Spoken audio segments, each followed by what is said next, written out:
여러분, 회개라는 말을 들으면 뭐가 가장 먼저 떠오르세요? 아마 대부분은 눈물을 흘리면서 죄를 뉘우치는 그런 모습을 생각하실 겁니다. 근데요, 성경이 원래 말하려고 했던 회개는 우리가 생각하는 것보다 훨씬 더 크고 역동적이고 거의 혁명적인 개념에 가깝습니다. 오늘 그 놀라운 본래의 의미를 한번 제대로 파헤쳐 보겠습니다.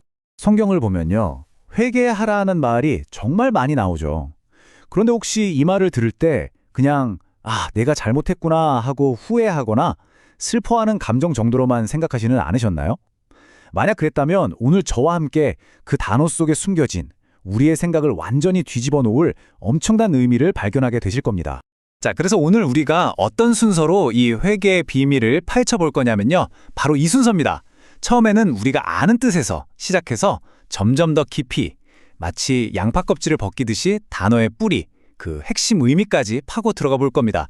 정말 흥미진진할 거예요. 자, 그럼 첫 번째 이야기부터 시작해 볼까요? 진정한 회개란 과연 무엇일까요?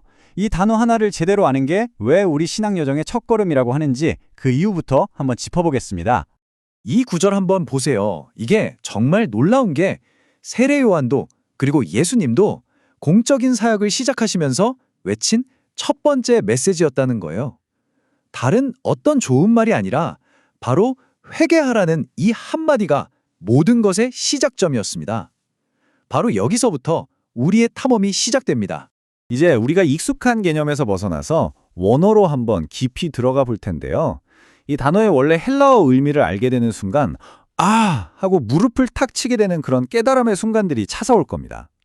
회개는 단순한 감정이 아니라 한 사람의 존재를 뒤흔드는 근본적인 변화에 대한 이야기거든요. 자, 드디어 핵심 단어가 등장했습니다. 성경에서 회개라고 번역된 가장 중요한 헬라어 단어, 바로 메타노에호입니다.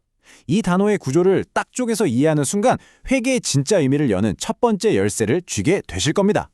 보세요. 메타노에오는 두 부분으로 나눌 수 있습니다. 메타는 변화를 의미하고요. 노에오는 인식하다, 이해하다 라는 뜻이에요.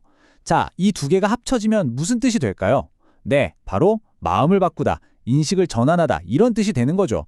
단순히 슬퍼하는 감정이 아니라 생각의 운영체제, OS 자체를 완전히 갈아 끼우는 것에 가깝습니다. 근데 마음을 바꾼다는 게 구체적으로 뭘까요? 메타노에오를 진짜 제대로 이해하려면 그 뿌리가 되는 단어, 바로 노에오를 더 깊이 파고들어야 합니다. 모든 의미의 시작점이 바로 여기에 숨어 있거든요. 이 노에오라는 건요, 그냥 머릿속으로 생각하는 것 그 이상이에요. 이건 뭐랄까, 영적으로, 지적으로 보는 행위, 본질을 꿰뚫어보는 통찰력에 가깝습니다. 그냥 눈으로 보는 게 아니라 마음으로 사물의 진짜 실체를 파악하는 거죠. 이 구절을 보면 그 의미가 확 와닿으실 거예요. 성경에서 노에오를 못한다는 건 단순히 지식이 부족하다는 뜻이 아닙니다. 영적인 눈이 멀어서 본질을 보지 못하는 상태, 영적인 감각이 마비된 상태를 말하는 거죠. 예수님이 바로 눈앞에서 기적을 보여주시는데도 그 의미를 노에오하지 못하는, 즉 영적으로 깨닫지 못하는 제자들을 보면서 안타까워하시는 장면인 겁니다. 자, 이제 퍼즐의 다음 조각으로 넘어가 보겠습니다. 노레오에서 파생된 또 다른 중요한 단어들이 있는데요. 이 단어들을 보면 인식하는 마음 그 자체와 그 마음이 활짝 열리는 순간을 묘사하면서 회개라는 그림이 훨씬 더 선명해집니다. 자, 이 흐름을 한번 따라가 보세요. 모든 건 노에오, 즉 인식하는 행위에서 시작되죠. 그리고 그 인식을 담는 그릇이 바로 누스 또는 디아노이아라고 불리는 마음인 거고요. 그런데 가장 중요한 건 뭐냐? 이 마음이 디아노이고, 즉 활짝 열려야 한다는 겁니다. 이 흐름이 정말 중요해요. 바로 이 구절이 결정적입니다. 제자들이 스스로 똑똑해서 깨달은 게 아니라는 거예요. 예수님께서 그들의 이해하는 마음, 즉 디아노이아를 디아노이고 활짝 열어주셨다고 하잖아요. 깨달음은 우리 힘으로 얻는 게 아니라 선물처럼 주어지는 거라는 걸 보여주는 아주 중요한 구절이죠. 그렇다면 회개는 도대체 어떤 생각에서 어떤 생각으로 바뀌는 걸까요? 이 질문에 대한 답을 찾기 위해 성경이 보여주는 두 가지 생각의 방식, 프로네마라는 개념을 한번 살펴보겠습니다. 이 둘을 비교해보면 회개의 방향이 아주 명확하게 보입니다. 로마서 8장을 보면요, 이 두 가지 프로네마, 그러니까 두 가지 생각의 틀이 정말 선명하게 대조됩니다. 왼쪽, 육신을 따르는 생각은 결국 우리를 죽음으로 이끌죠? 하지만 오른쪽, 영을 따르는 생각은 생명과 평안으로 우리를 인도합니다.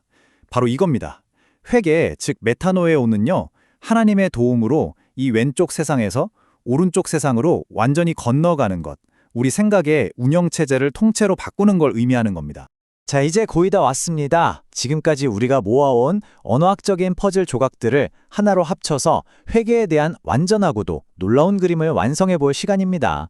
지금까지 우리가 살펴본 여정을 이 표 하나로 깔끔하게 정리해 볼까요? 모든 것의 시작은 메타노에오, 마음의 변화였죠. 그 뿌리에는 영적 통찰인 노에오가 있었고 그 통찰을 담는 그릇이 바로 디아노이아였습니다. 그리고 프로네마는 우리가 육신의 생각에서 영의 생각으로 옮겨가야 할 그 방향을 정확히 보여주었고요. 이제 전체 그림이 머릿속에 선명하게 그려지시죠? 그러니까 결론은 이겁니다. 성경이 말하는 진짜 회개는 우리가 뭘 잘못해서 미안해하고 슬퍼하는 감정의 문제가 아니라는 겁니다. 이건 하나님이 주시는 선물이에요. 세상을, 나를, 하나님을 완전히 새로운 눈으로 보게 되는 근본적인 인식의 대전환인 거죠. 그리고 이 마지막 구절이 이 모든 것에 세기를 박습니다. 예수님이 이 땅에 오신 목적이 뭐였다고요? 바로 우리에게 디아노이아, 즉 깨달음을 주시기 위해서였다는 겁니다. 이 깨달음의 선물이 바로 구원의 핵심이라는 거죠. 자, 오늘 우리는 회개의 진짜 의미를 찾아 긴 여정을 함께 했습니다.